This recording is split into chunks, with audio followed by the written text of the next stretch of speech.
I do not have a lot of viewers who will watch this video. No, I'm not kidding. That is how it's going to play out. I pretty much know the interests of my subscribers at this point, coming up on year 10 of the Nut and Fancy project. Now, this may sound just a little bit ridiculous coming from me, of all people, because I did push us in this direction with the Nut and Fancy project. But I kind of wish the gun community online, the YouTube gun community, the internet as a whole, wasn't so tactical. I know what you're thinking. You think that is the silliest thing I could ever say, because I, again, started off TMP doing a lot of tactical stuff, a lot of tactical warfighting style of guns, semi-autos, and I will continue to do so. And they are a valid passion of mine. I love them. They're cool. But at the same time, I do have an extreme appreciation for the guns like you see on the table. That is, again, the Marlin 39A. Wood, steel, classic, nostalgic, historical. The problem is, a lot of my viewers don't share that passion. They don't. And so I try to serve the interests of my subscribers, and that's why you see very few wood and steel reviews to this point, subject to change. So this will be the tabletop review. I have done quite a bit of shooting on this particular gun. It's back on loan to me. I sold it to a friend a few years ago. By the way, it was mine. Now it's his. And a previous one growing up, I'm talking a Marlin 39A. And since we are visually unbalanced here, see it? We're going to put the what I think probably is the best competitive option to the Marlin 39A. Speaking of forged steel, walnut, beautiful, collectible, heirloom, all that good stuff. Here it comes, my oh so beloved, one of my all-time favorite guns actually in my collection. That is the Winchester 9422, previously seen in TMP in the very limited edition, and I guess now extremely collectible, brown Wind Tough stock. I purchased this in about, I'll ballpark it, 1994. I was a captain in the Air Force. You know, didn't have a ton of money, but I had my priorities right. That is to acquire collectible guns, and man, I'm glad I got that gun. The 9422. I think I've reviewed that one already. You would think I would know offhand, but it kind of all blurs after a while. I've done a couple other guns, the 9422, the Henry Arms, and now we're going to talk about the 39A. Now, I'm not going to give you a historical discourse on this gun. You guys probably know the broad stroke on what it's about. Longest continuously produced rifle in America, right? Since around 1922 or so.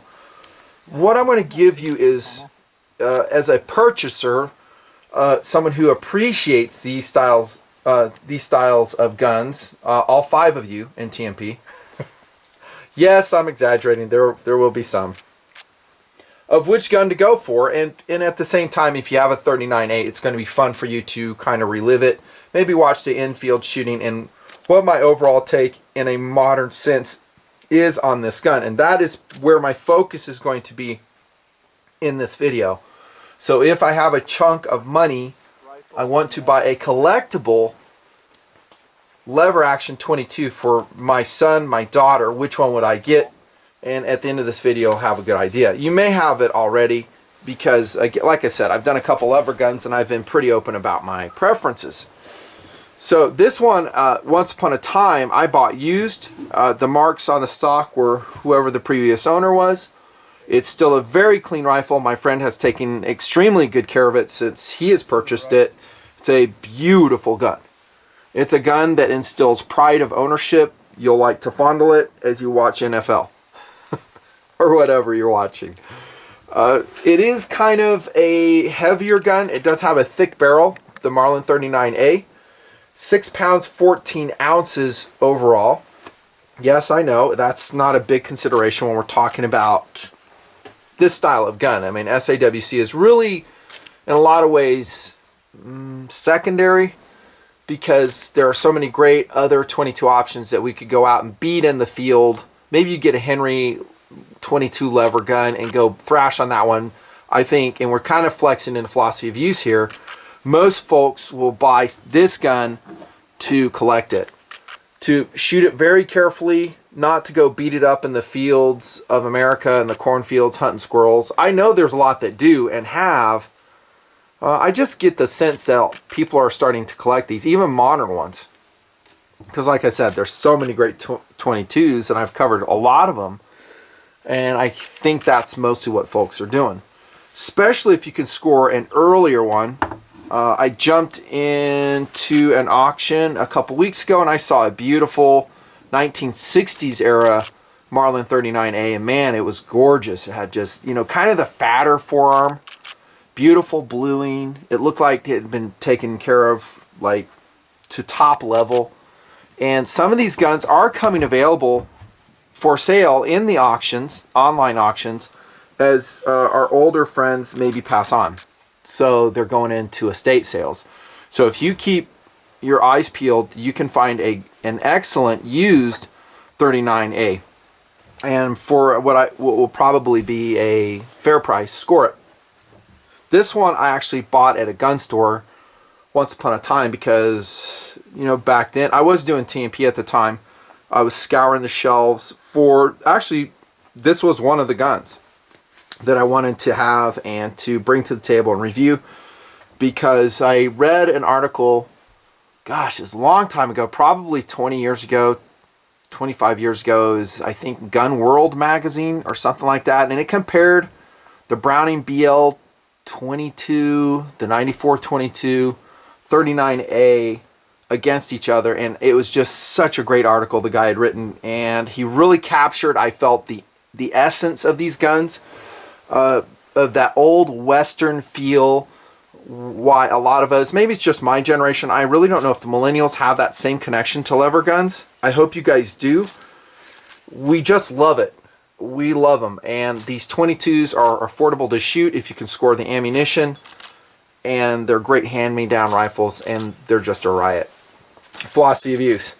I did say collectible. I do mean that. I think most guys are collecting it. My friend that I sold this to is collecting it. He, like I said, I don't even know if he's gone out and shot it. He's just taking care of it, but it gives us a smile to him. He just likes having it, possessing it. Okay? I think most will understand that. Now, I have a variety of 22 loads on the table, and one reason I'm doing that is to just, I don't know, visually balance, but another one is to represent another very interesting philosophy of use. I said this in the Henry 22 lever review. They are really excellent pest control rifles, and you don't need a silencer to use them to make them super quiet. Now, I have a CB load represented here, and that is, well, let me see. That's a hollow point CB22. I should have some CCIs around here somewhere. I know I do. CCI CBs are my favorite. And if you guys don't know what that is, they are going to be either a very low powder charge or no powder charge at all, and they are super quiet. It's like you can't even hear it. It sounds like an air gun. An air gun. I think a great afternoon is finding some dump somewhere where there's lots of rats, getting permission from said owner, and going out and thumping rats with a 22 lever gun. Man, that would be fun. Oh, I am not even making that up. I would enjoy it. I would definitely want a scope for it, especially if it ranges out to 50 yards or so, but you could do it iron sights. Man, that'd be fun. Another variety of load I have here is a 60 grain sniper subsonic from Aguila, and then Colibri. That's a 20 grain super light. They're all pretty quiet, and they're very effective coming out of these guns. And that'll take us kind of to firepower out of order. With this isn't a short load. I don't know if I have shorts on here. What do I have here? This is a quick shot load. But with shorts, it'll hold with this long, you know, relatively long. I think it's a 24-inch barrel on the 39A. This version. They have had the Mountie version. Once upon a time, that was a 20-inch straight stock. They had the The bicycle version, way long. I'm going way deep into the predecessor history. Either that's a model 1891 or the takedown 1897, and then it morphed to the 39, then the 39A. Oops, I said I wasn't going to do history. And the Annie Oakley version in 1997. But right now you're seeing the pistol grip stock, and you're seeing a 24-inch barrel. And with that, you're getting 26 shorts in the tube magazine right here. That is pretty excellent. No one shoots longs anymore, so I don't even care about that. And 19 long rifles, and that's with chamber-loaded full tube. That's what you're getting. The 94-22 on top is going to be less because it has a shorter barrel. It's still pretty decent, and I think it's like 16 rounds total with one in the chamber, with the 94-22. So the 39A, in terms of firepower, if you care, I don't know if guys do, beats it. In fact, it reigns supreme because of the long barrel. Now, there are some other Henry Arms offerings, like the Golden Boy. They have longer barrels. They're going to have some great magazine capacities as well. But pest control, off the charts.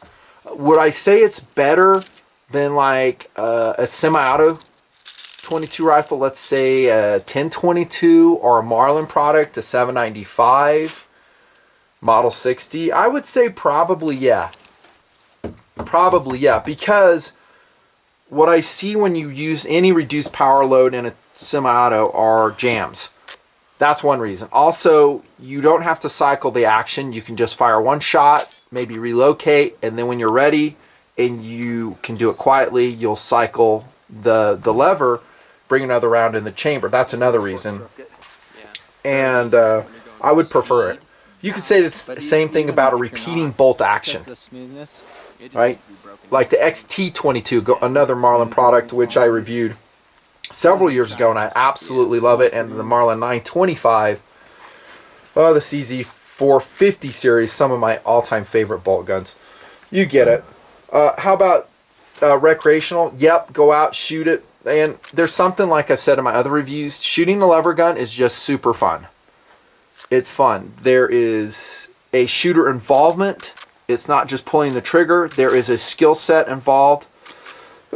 And you really interact with the gun more because you are cycling the gun and you get to just feel that very cool mechanism.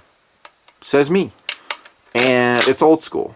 And again, my generation, and I think I'm probably an exception, but if you go to the generation prior to mine, my dad's generation, they really, really, really loved lever actions. They grew up with them. They watched the 50s westerns, the 60s westerns, the Clint Eastwood movies, and it kind of brainwashed them to how cool the lever actions were.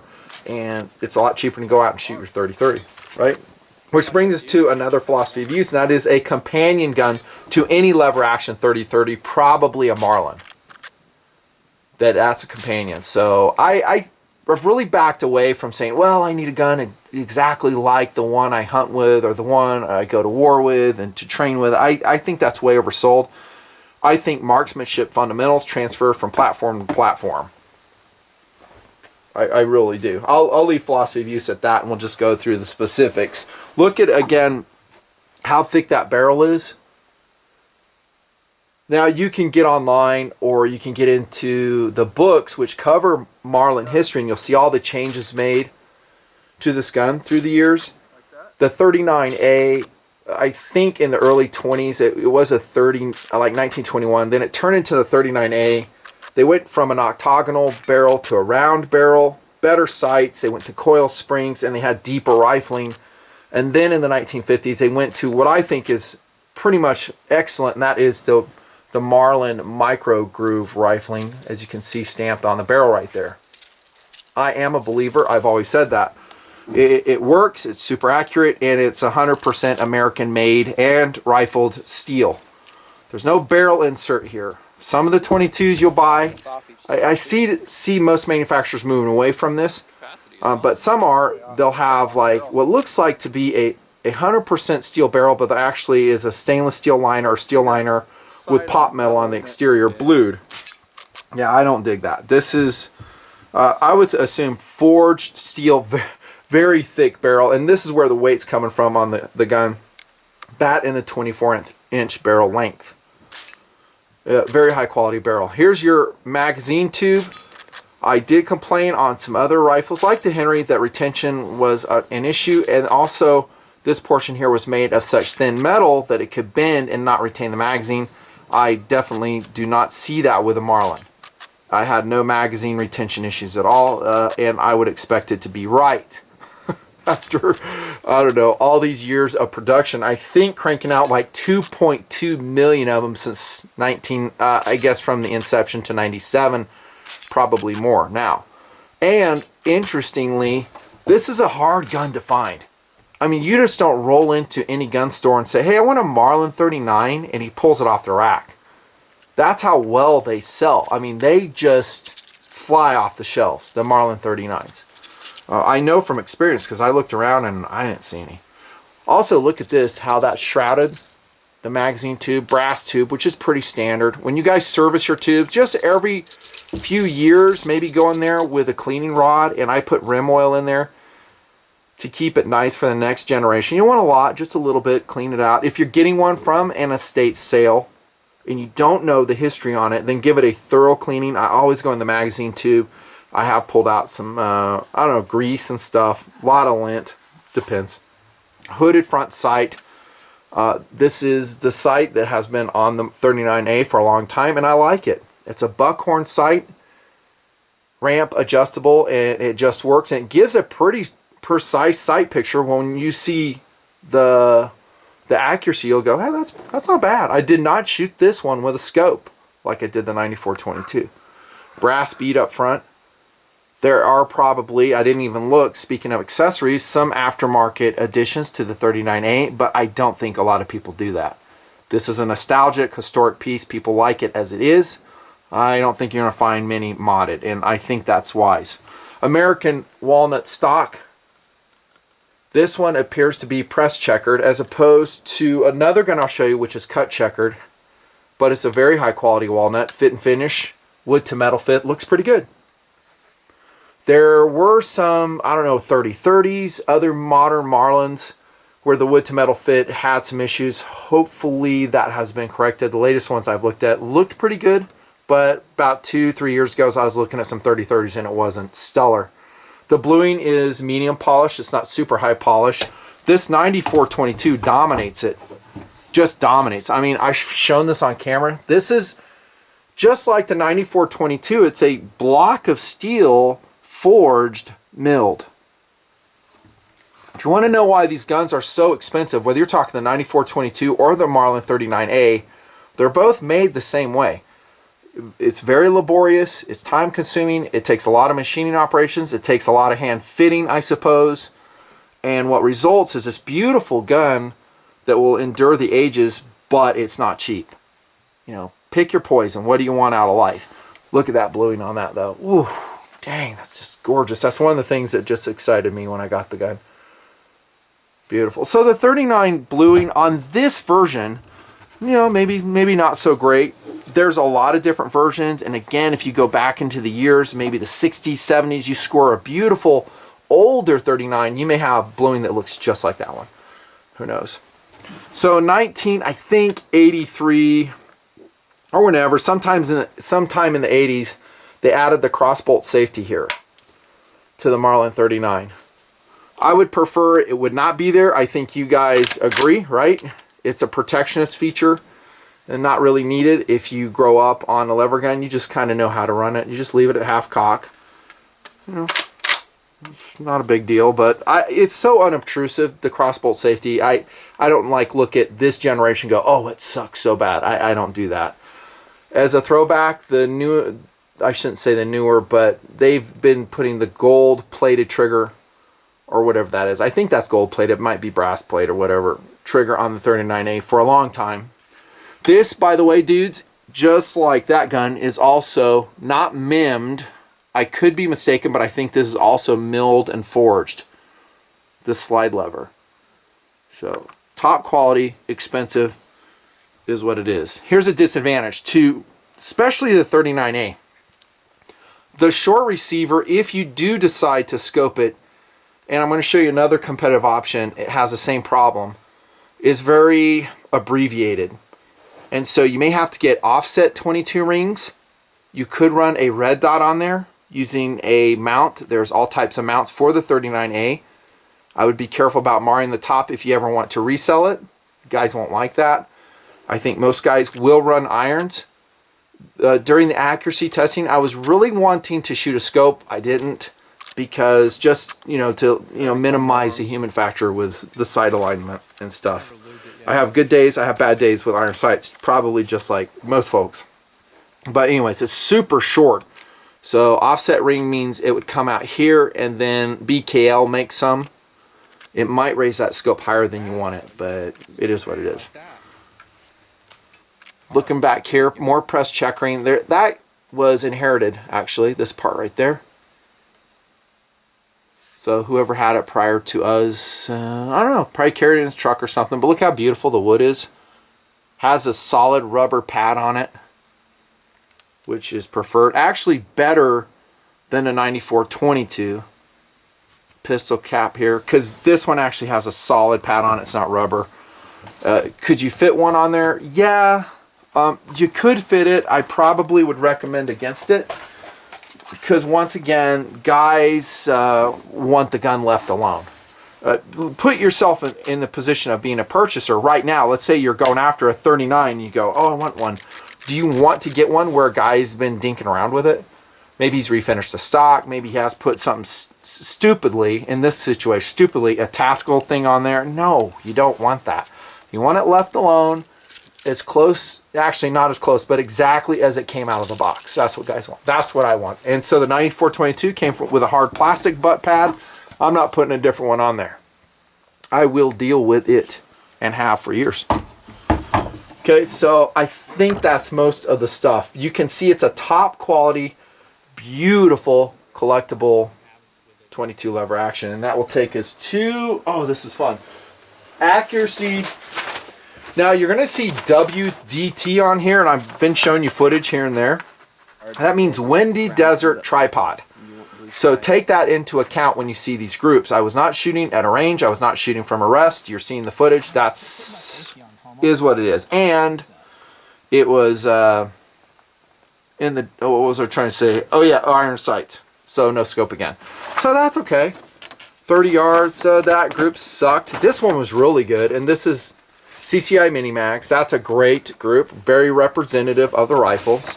That one's representative. That one's representative.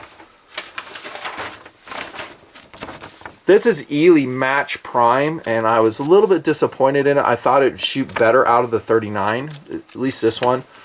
Not great. Here's your CBs I'm shooting. So that's at 30 yards, easily grouping tight enough to kill a rat. That's a great group with Ely's. Okay, good group.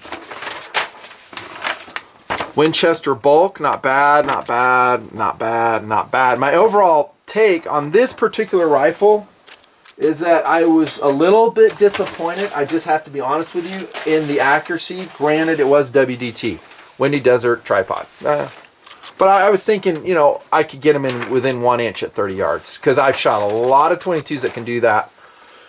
It was iron sights, I know. This is 20 yards at the range, and so I wanted to give it another shot and said, no pun intended, to see what it could do. This is CCI. That's a great group. We're still shooting irons, of course. I did have either one jam or two jams. It just, I don't know what happened. It was a cycling, and it was me short stroking it. I don't think so. I shoot a lot of levers, or have in my life. It just kind of jammed. I can't remember if the 94-22s ever jammed on me. I know one of those Henry levers had all kinds of problems with it, but I got the other one, the large loop carbine, later on, and it was 100% very smooth and slick. A modern production 22 levers. There's a great group. Good group there. And then just one more, we'll call it quits on the accuracy. There. Oh, that's a great group right there. That's a great group. Iron sights. So this, I think, is more representative of the gun. If I'm going to be totally honest with you guys, this gun dominates that gun for accuracy. Not just with the scope, because me being a 22 lever gun aficionado, I actually have two 94-22s, and this one I bought used as well. Check this one out. Oh, nice. Beautiful. Here we go with a classic walnut forged block of steel, still with that beautiful bluing Winchester 9422. Look at this character the wood has right here in this knot. Well done. This is all wear from the previous user. I've taken very good care of this gun. And I've shot this one at 25 yards, 30 yards, and it will group a little bit better if you care. If you care, it will. And there's that cut checkering again. I think I said that, but look at that. Man, that's beautiful. There's a straight stock for you. Kind of like the Mountie version of the Marlin once upon a time. Beautiful gun. Beautiful gun. Anyways, that's accuracy. How about accessories? How about pretty much nothing? On this 9422, I have a modern sling that I sewed myself. It's very flat, high quality webbing. I think I've shown and talked about it before. It has, what do they call those? Hush stalker swivels on them because they don't weigh anything. When I set this gun up, when I set this gun up, I was living in Spokane, Washington, and the objective of it was to go rabbit hunting. You know, there's a place that had a ton of rabbits, like overran, and so that's what I was setting it up for, in case you're wondering. I've just left it the same ever since. This one is actually wearing a beautiful and very functional, high value Weaver fixed 4-power scope, which I love, in the Browning, I'm not Browning, but the Burris Z rings. Those are aluminum rings, and you can see I have a hammer offset thing going on here on the Winchester, which you would probably have to do with your 39A as well. Accessories, though, one thing, and I've said this before, like in the Henry review, that you definitely want to do is this, the Speedy Loader. Bam! And so you'll orient your cartridges just like you see here. When it's time to reload, you'll pull out your brass tube all the way. You just align this so the rounds come out, and you just dump them in, and man, it's a fast reload. Be careful, you know, of the barrel. Make sure it's empty. It's kind of hard to load it, to be totally honest with you, without sweeping the barrel, but you'll do fine. With this, you have a crossbolt safety. You'll see me as I shoot. I always make sure it's empty. I cycle it like 3 times. Safety comes on, hammers down. Nice. So that's about the only accessory I could imagine. Competitive options. We've been kind of discussing, of course, the 9422 as we go.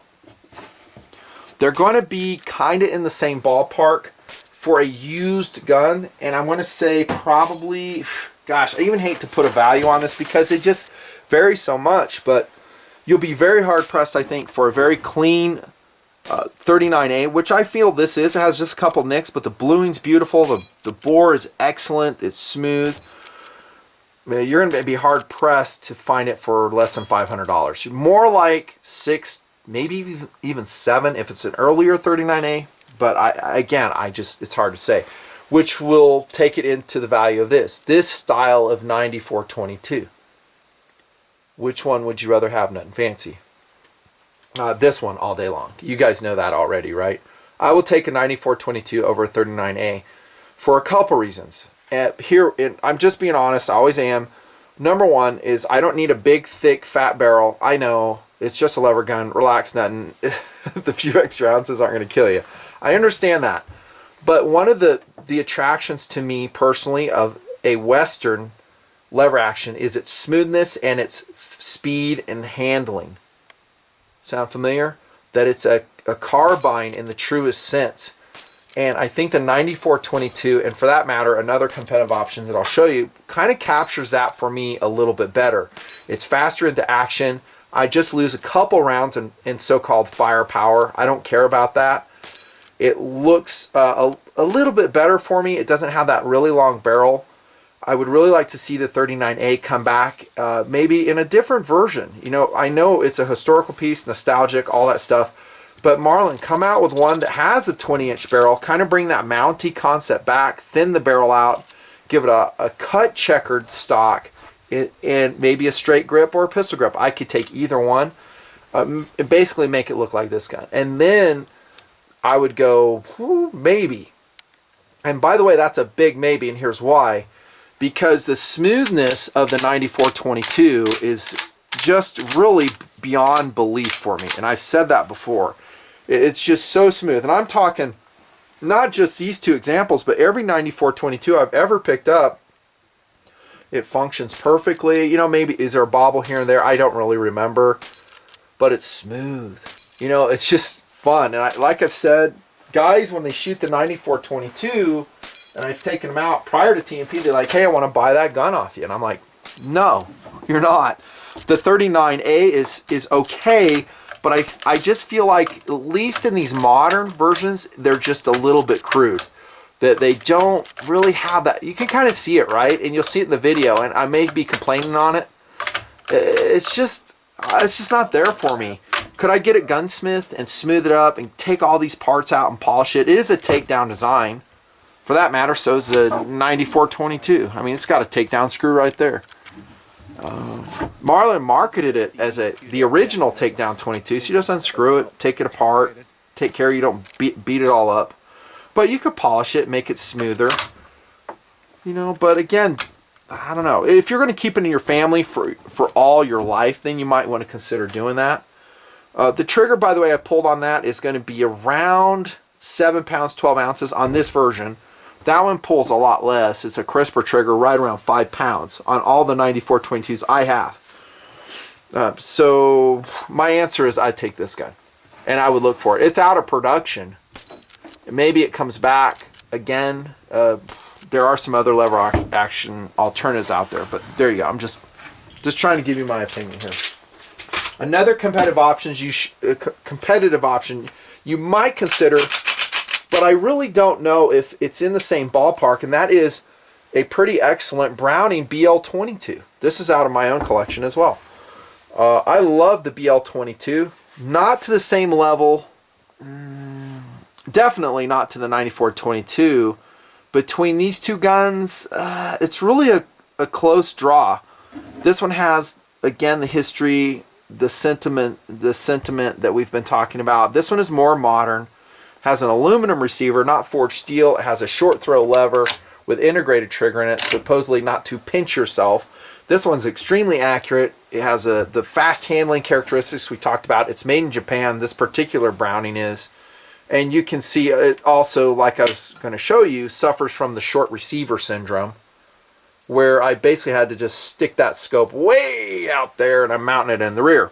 For a lightweight scope on a 22 lever, it works fine, and I did not want to go offset rings because they took it too high off my cheek off the stock too much. Beautiful wood on this Browning BL-22.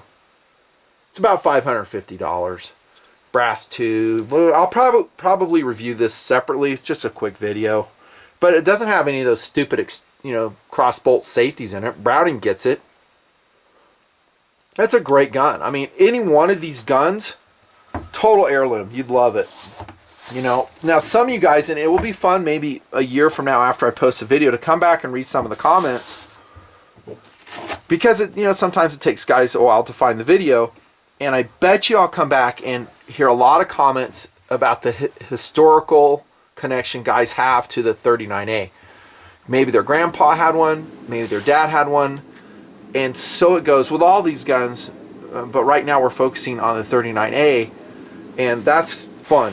And so I think a lot of dudes, especially my age, my generation, will go out on a hunting expedition to find this gun because they had one in their youth, or someone they loved and admired had one, and they want to connect to that person through the gun.